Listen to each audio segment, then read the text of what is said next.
मंडळी, नुकत्याच आलेल्या बातमीनुसार मराठा आरक्षणाचे नेते मनोज जरांगे पाटील यांच्या हत्येचा कट रचल्याचा धक्कादायक दावा करण्यात आला आहे। स्वतः मनोज जरांगे पाटील यांनी काल मध्यरात्री पोलीस अधीक्षकांची भेट घेऊन आपल्या हत्येसाठी तब्बल 2.5 कोटी रुपयांची सुपारी देण्यात आल्याची तक्रार दिली आहे।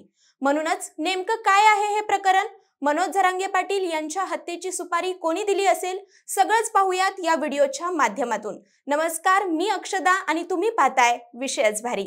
मंडळी, मनोज जरांगे पाटील हे ओबीसीतून मराठा समाजाला आरक्षण मिळावे यासाठी 2 वर्षांपासून आंदोलन करत आहेत। अंतरवाली सराटीतून सुरू झालेले हे आंदोलन एकदा मुंबईतल्या वेशीवर तर दुसऱ्यांदा थेट मुंबईत धडकलं होतं।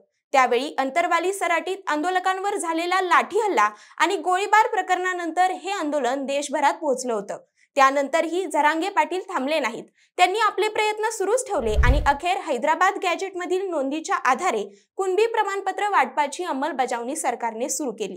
काही दिवसांपूर्वी नागपुरात शेतकरी कर्जमाफी आंदोलनाच्या ठिकाणी बच्चू कडूंना ताकद देण्यासाठी गेलेले मनोज जरांगे तिथे आंदोलकांवर भडकले होते। आंदोलन यशस्वी करण्यासाठी त्यांनी आंदोलकांना कसं वागायला हवं हे सांगितलं। दसरा मेळाव्याच्या वेळी जिल्ह्यात आणि राज्यात केलेल्या दौऱ्यांमधून मनोज जरांगे पाटील यांनी अनेक राजकीय नेत्यांवर सडकून टीका केली। यात प्रामुख्याने ओबीसी नेते मंत्री छगन भुजबळ, माजी मंत्री आमदार संजय मुंडे यांचा समावेश होता। यातून अनेकदा वाद आणि दोघांचे समर्थक एकमेकांवर धावून जाण्याचे प्रकार सुद्धा घडले होते। नुकतंच बीडमध्ये ओबीसींचा महाएल्गार मेळावा पार पडला। या मेळाव्यातून मनोज जरांगे पाटील यांना भुजबळ मुंडे यांनी टार्गेट केलेलं होतं। यावरूनच वातावरण तापलेलं असताना आता थेट जरांगे पाटील यांना जीवे मारण्याची धमकी आणि त्यांच्या हत्येसाठी 2.5 कोटी रुपयांची सुपारी दिल्याचा दावा केला जात आहे। हा सगळा प्रकार बीडमध्ये घडला असल्याचं समजतंय। या कटामध्ये कोट्यावधी रुपयांच्या व्यवहाराचा उल्लेख असून त्या संदर्भात व्हिडिओ आणि इतर पुरावे मनोज जरांगे यांच्या सहकाऱ्यांकडे असल्याची माहिती मिळत आहे।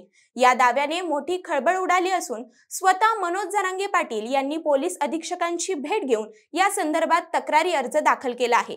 त्यानंतर स्थानिक गुन्हे शाखेने गेवराईतून अमोल खुने, दादा गरुड या दोघांना गुरुवारी सकाळी चौकशीसाठी ताब्यात घेतले आहे।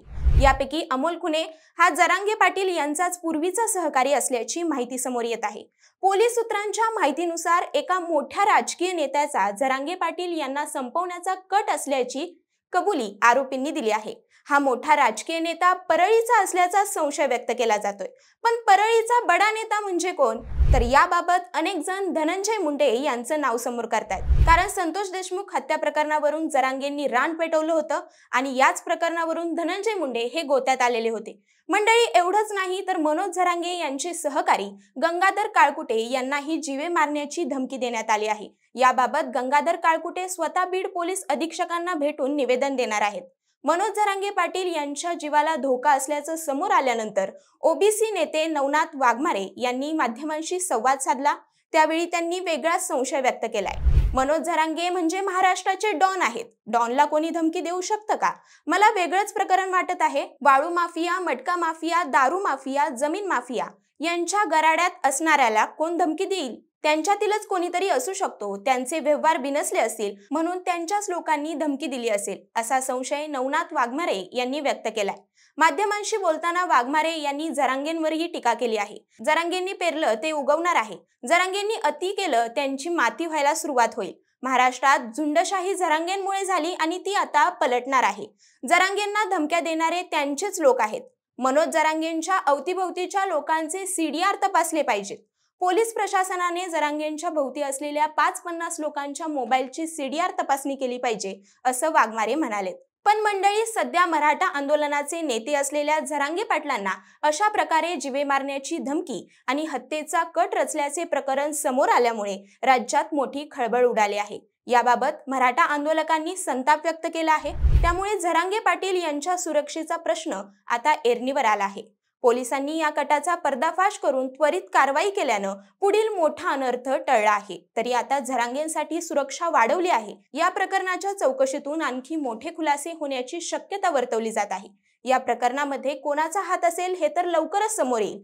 पण तुम्हाला काय वाटतं हे आम्हाला कमेंटमध्ये नक्की सांगा आणि आपल्या विषयच भारी या YouTube चॅनलला सबस्क्राईब करायला अजिबात विसरू नका। धन्यवाद।